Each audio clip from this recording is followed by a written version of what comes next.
Hello everyone, wishing you a wonderful day.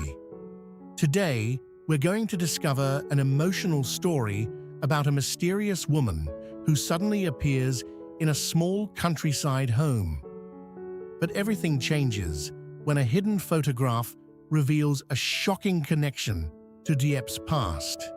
Is Lan really just a stranger? Or is she hiding a heartbreaking secret that could change this family forever? If you enjoy emotional family dramas filled with mystery and unexpected twists, don't forget to subscribe to the channel so you won't miss the next videos. The cafe had gone completely silent by the time the conversation between Dieu and Mr. Hoan reached its breaking point. At first, the people around them had tried pretending not to notice the tension. A few customers kept sipping their drinks. Others stared at their phones. But little by little, the atmosphere inside the room changed. Voices lowered. Chairs stopped moving. Even the waiters began walking more carefully, as if one wrong sound might trigger something dangerous. The argument about Dieu and Mr. Hoan's son had ripped open wounds both of them spent years trying to bury. Dieu sat across from him, with her hands resting tightly against the edge of the table.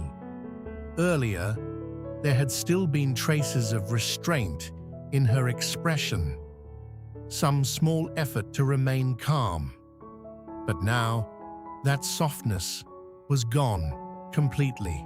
What remained was a woman, exhausted by pain, betrayal, and years of silence she could no longer carry alone.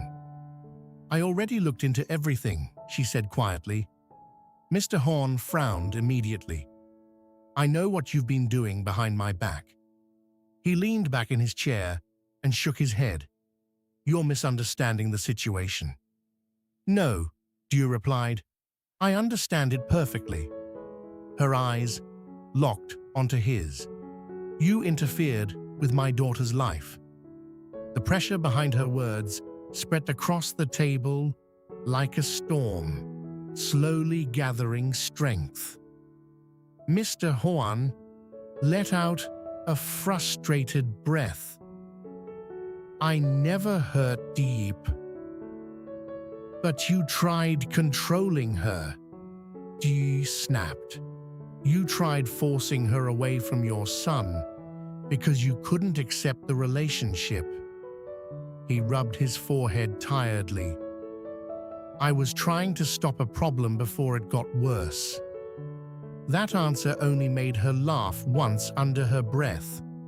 Not because she found anything funny, because she could no longer believe the man sitting across from her still thought he had the right to decide other people's lives. "A problem?" she whispered. "My daughter falling in love is a problem to you?"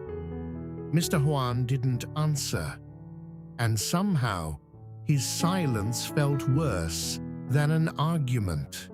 For years, Dieu had tried convincing herself that the past was over. She disappeared. She walked away from everything. She carried her pain alone because she believed time would eventually bury it. But now, after all those years, the same man who once destroyed her life had started interfering with her daughter's happiness too. That realization shattered whatever restraint she still had left. "For more than 20 years," she said, her voice beginning to shake, "I stayed quiet. I didn't ask for revenge. I didn't come back looking for answers. I disappeared because I thought it was the only way everyone could move on." Her breathing became uneven. "But even after all this time, you still found a way to hurt my daughter." The entire cafe felt frozen. Mr. Hoan slowly looked at her differently for the first time that afternoon. Not with annoyance, not with pride, with fear, because he finally understood something important. The woman sitting across from him was no longer the same person he once controlled so easily. Years ago, she might have walked away silently. Now, she looked capable of tearing apart anything that threatened her child. Dieu leaned slightly closer across the table. "Listen carefully," she said. "If you continue interfering in Diep's life, I won't stay silent anymore." Mr. Hoan tried keeping his expression calm, but his fingers tightened around the glass beside him without realizing it. "Are you threatening me?" he asked carefully. Dieu never looked away. "I'm protecting my daughter." Outside the cafe window, wind pushed dust across the empty sidewalk. Somewhere in the distance, thunder rolled faintly through the gray sky. Inside, the tension between them felt sharp enough to cut through the room itself. For the first time in years, Mr. Hoan realized he could no longer control the situation, and deep down, that terrified him. The meeting ended shortly after. Dieu stood up first. She grabbed her bag, adjusted the sleeve of her jacket, and walked toward the exit without looking back. But before leaving completely, she stopped near the door. "One more thing," she said softly. Mr. Hoan looked up. "If anything happens to my daughter because of you, I won't forgive you this time."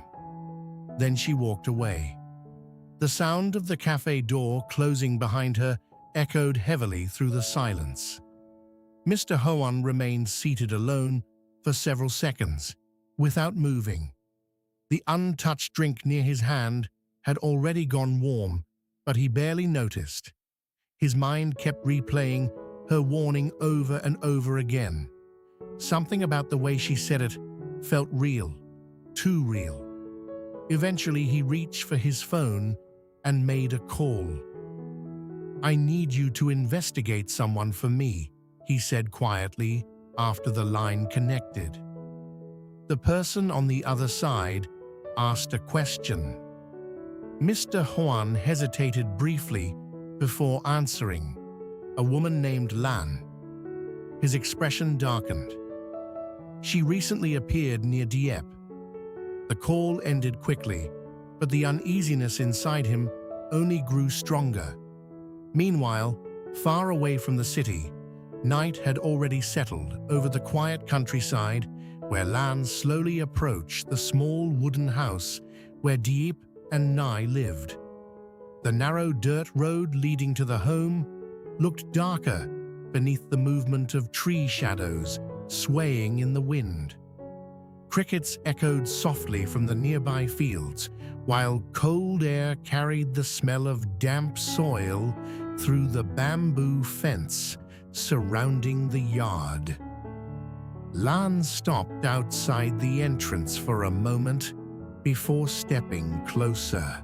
Several shopping bags hung from her hands, their handles pressing red marks into her fingers after carrying them around all day.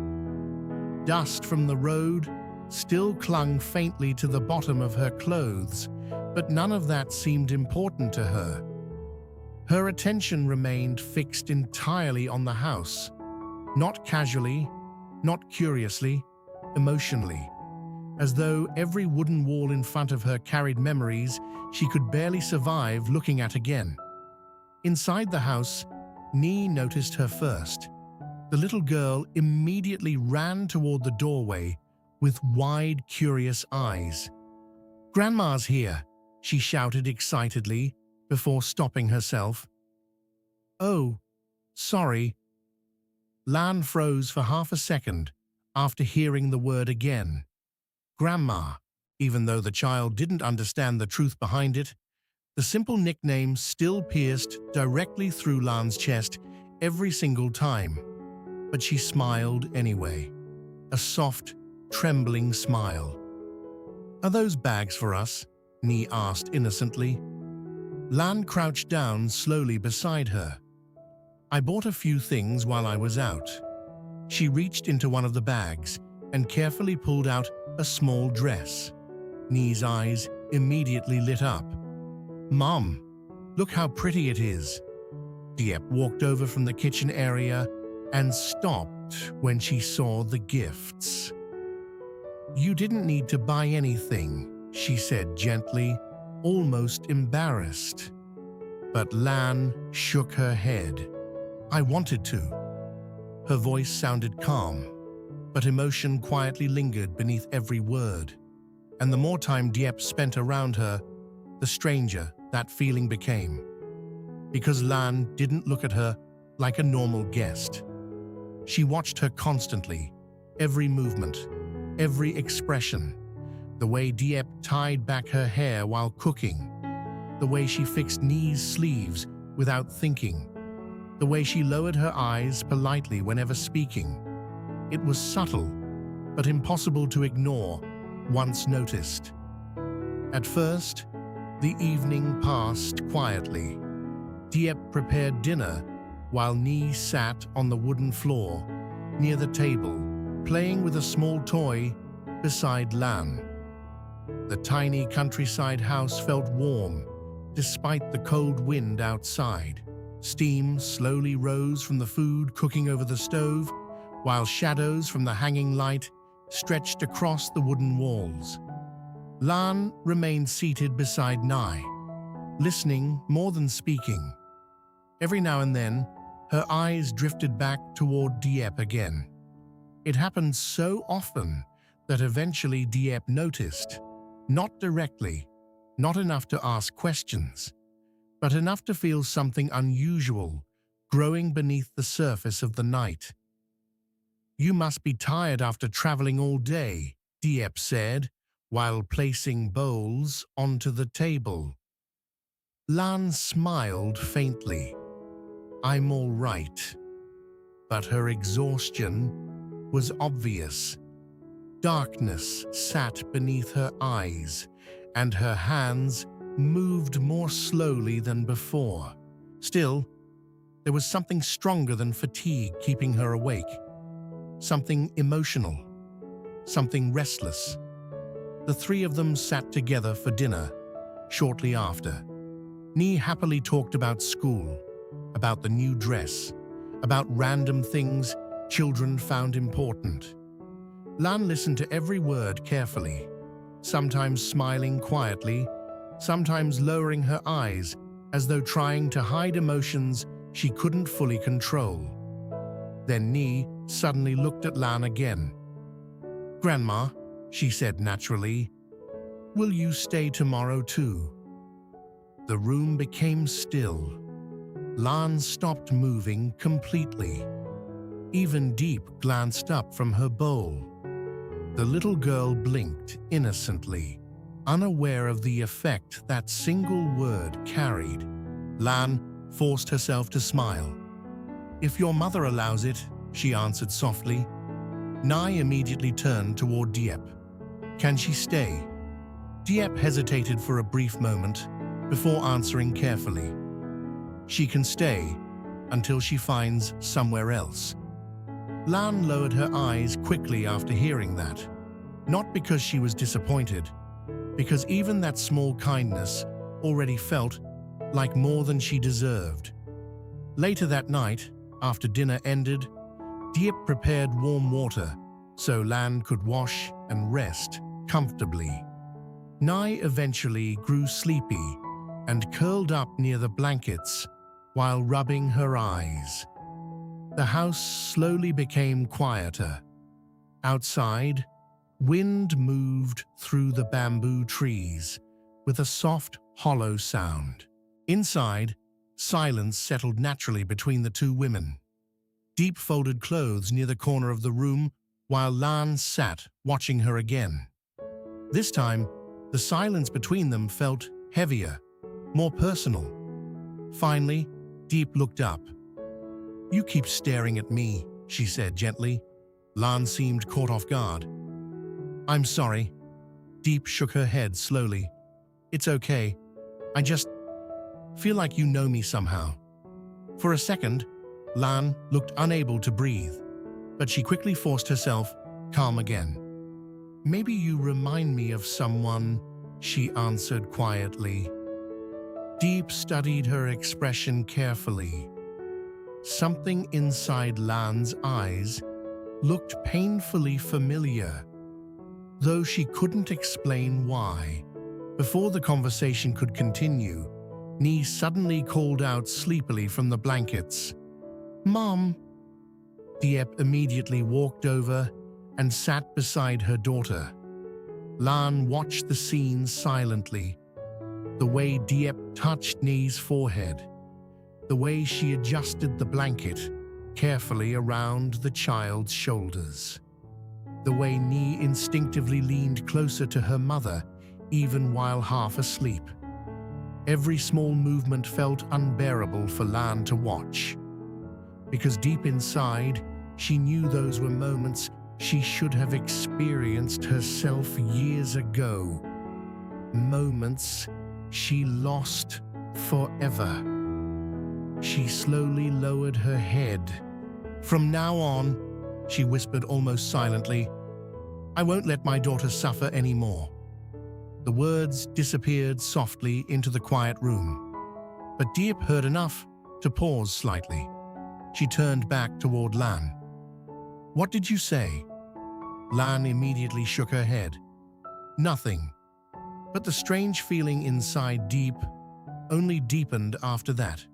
Something about Lan's sadness no longer felt normal. It felt personal.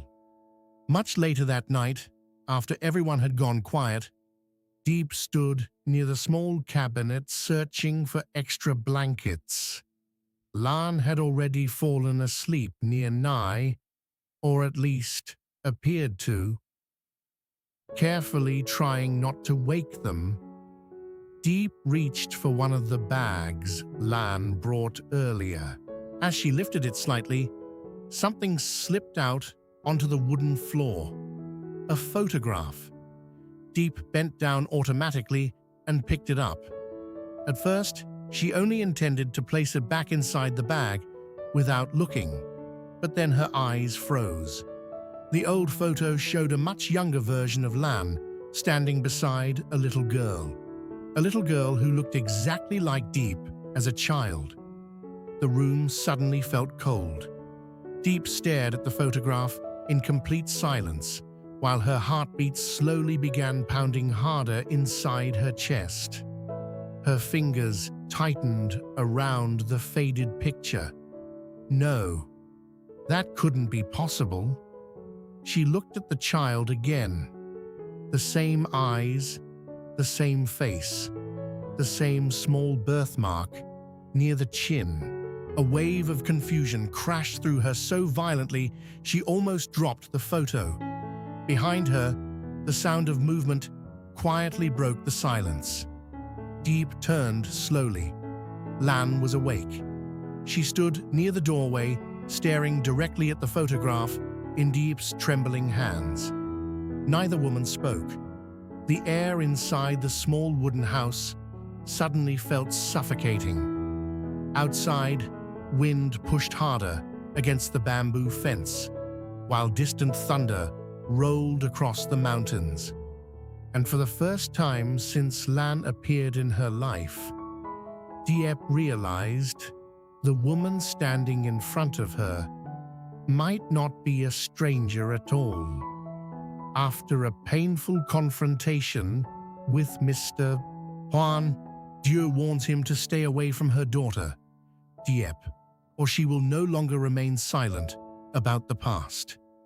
Meanwhile, far from the city's tension, Lan arrives at Diep's small countryside home, carrying gifts for Diep and little Nee.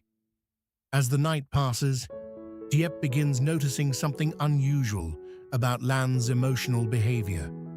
The older woman watches her with deep sadness and affection, especially whenever Nee innocently calls her grandmother. At the same time, a man working far away feels an unexplained sense of danger and decides to return home earlier than planned. Later that night, everything changes when Deep accidentally discovers an old photograph hidden inside Lan's bag. The faded picture shows a younger Lan standing beside a little girl who looks exactly like Deep, forcing Deep to question whether the mysterious woman is truly a stranger at all.